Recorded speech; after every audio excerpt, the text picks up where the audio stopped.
Line na tayo. Line sa ilalim. Huwag niyong kalimutan i-close yan.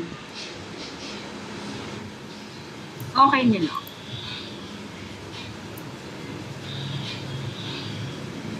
Yeah. So, kompleto na po yung ating drawing. Tanggalin ko lang itong mga dimension kasi hindi natin ito kailangan.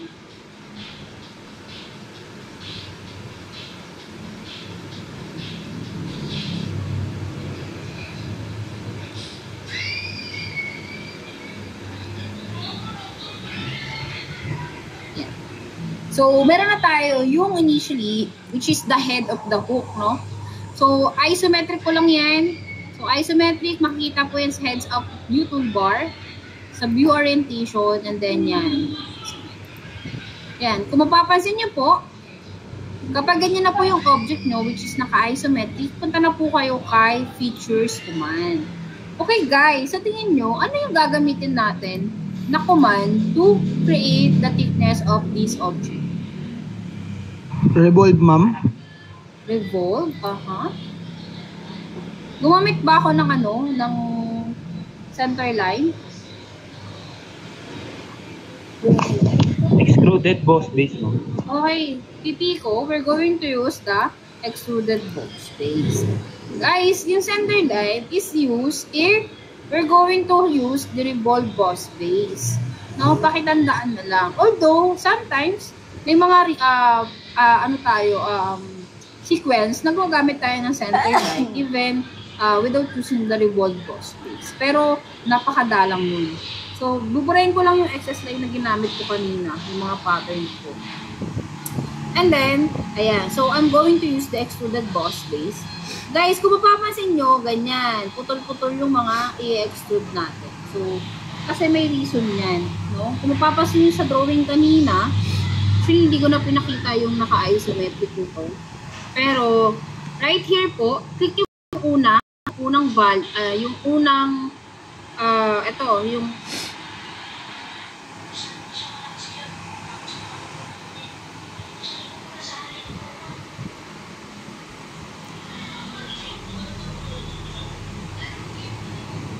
or kung saan kayo mag-extrude.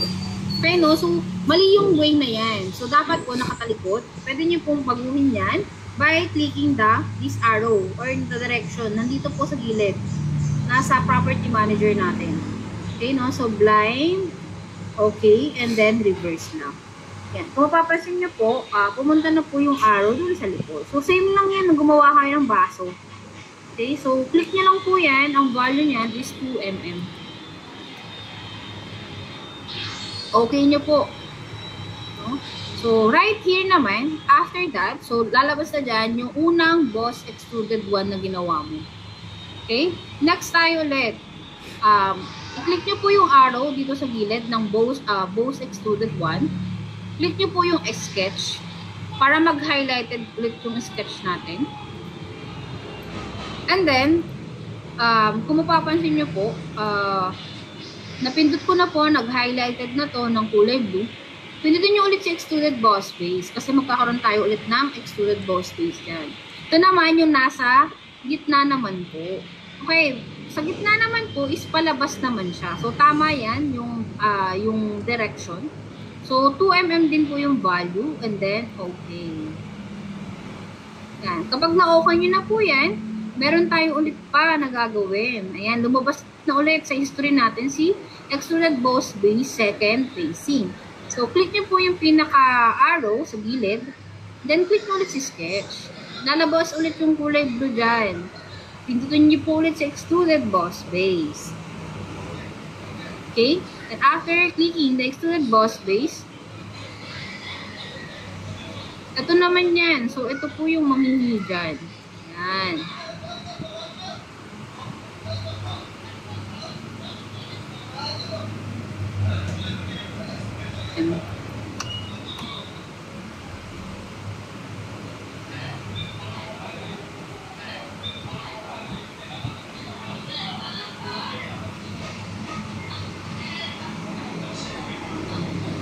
And then, ito na po yung ating head of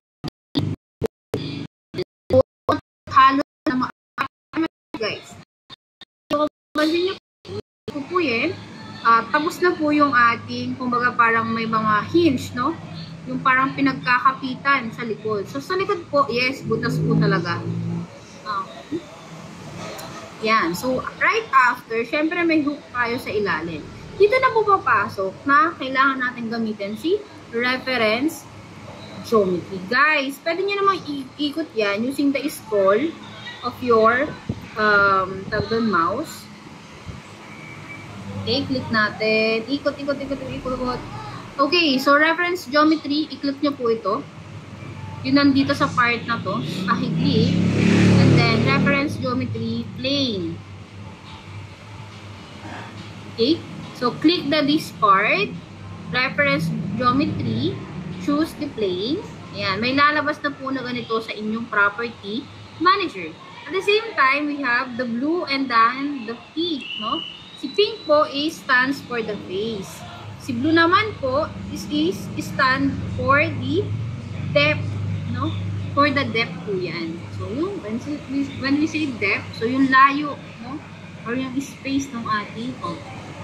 Okay, no? So, gagawin po natin yung 0. Andito po yan, mababago dito sa value na ito. Okay, let's say, ang value lang yan is 0.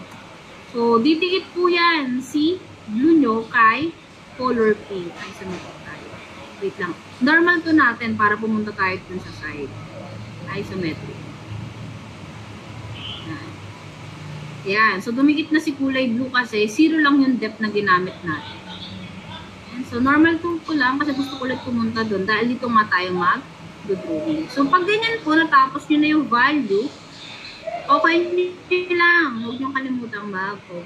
Then, right here, ano napansin nyo? Meron na tayong plane number 1. Okay na guys, hindi nyo nakita na right plane, well, nakasulat na right plane. Instead, it is plane number 1. Okay? So, pwede nyo lakihan yan. No? So, ayun yung sasabi ko sa inyo. Kung saan nyo gusto maglagay ng plane, dun din siya pwedeng mag-create ng another components. No? So, pwede nyo lakihan. So, right here po, labas ko lang si origin kasi nawala si origin.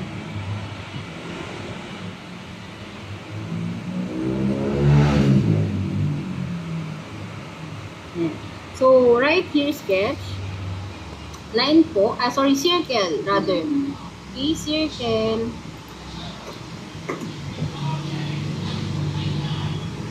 Yeah.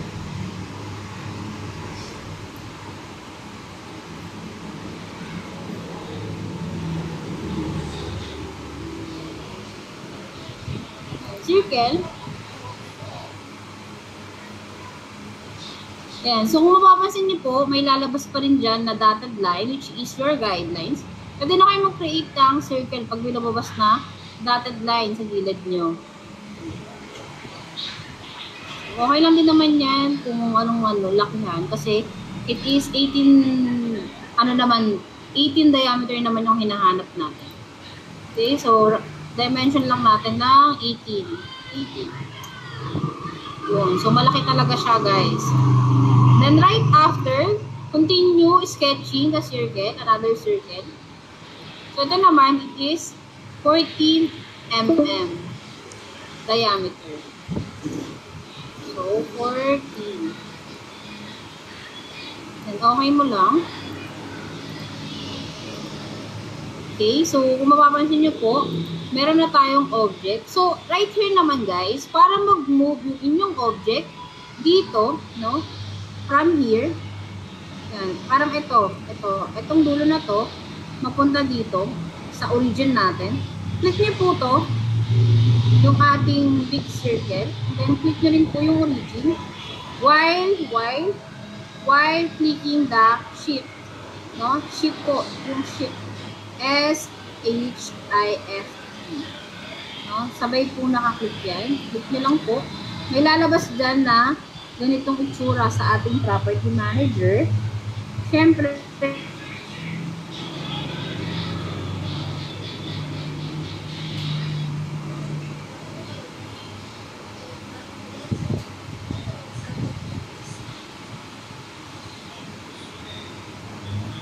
okay, so okay mo lang yan. Yan. So, ganito po dapat yung itsura ng inyong object, yung drawing muna, sketch rather. Then right here, after that, continue sketching a circle. So yung saan po natin ilalagay yung pangatlong circle. So from here po sa center point, connecting nyo lang, pero hindi nyo pipindutin na, wala kayong pipindutin na kahit ano. Okay. So wala kayong pipindutin na kahit ano, basta kapag nakita nyo lumabas, yung dotted line, na guidelines natin, click nyo lang po dito sa gitna ng dalawang circle. So ang value po nito ay 2 mm diameter. Gawin lang natin ito. And then, right after, no? Right here po, mapapansin nyo, hindi naka-tangent yung circle na to. Yung maliit. So, click nyo lang po yung circle by clicking also the shape. So, click.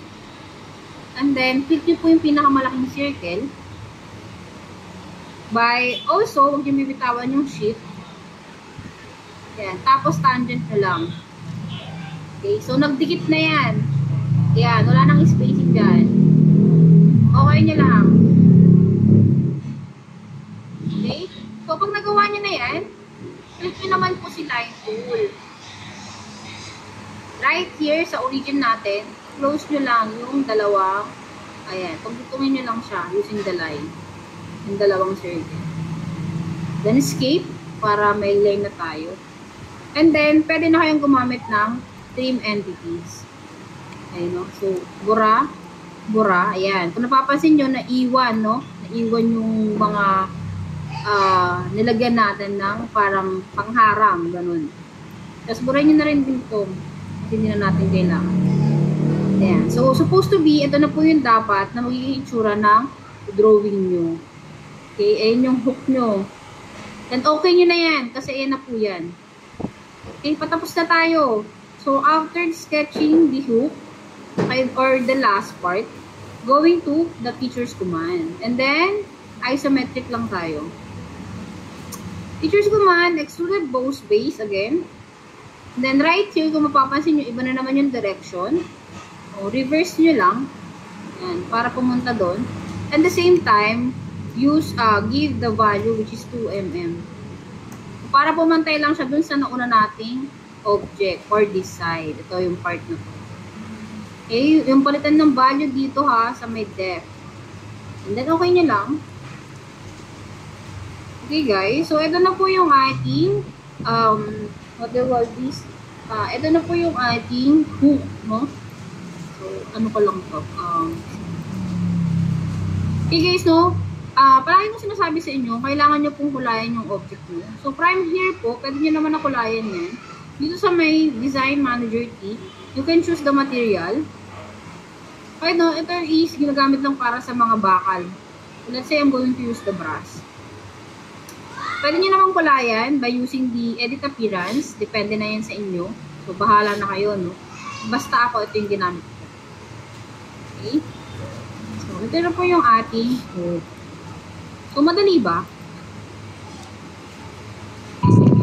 Yun po. Hindi, madali lang yan. Nakala nyo lang mahirap, pero madali. Hindi po na sundan. Ang bilis po. Bahala ka dyan. Naloko-loko. Violent reaction kayo pag di nyo nasusundan eh. Ma'am, teka lang. Naloko-loko na. Ma'am, hilo na. Okay, anong hilo na? Walang hilo-hilo dito. Hindi nga ako na yung hilo eh. Okay, so ayun po yung ating part component. So ayun po yung hook, no? Hook design na gagawin nyo po into drawing. So paano nyo po ba papalabas yan sa ating drawing component?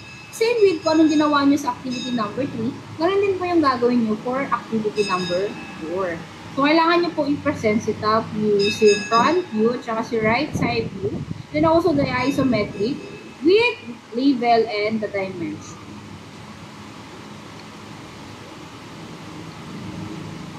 Okay, tanong. Maraming katanungan, ma'am. Sige, Ma'am, go. paulit daw lahat. From the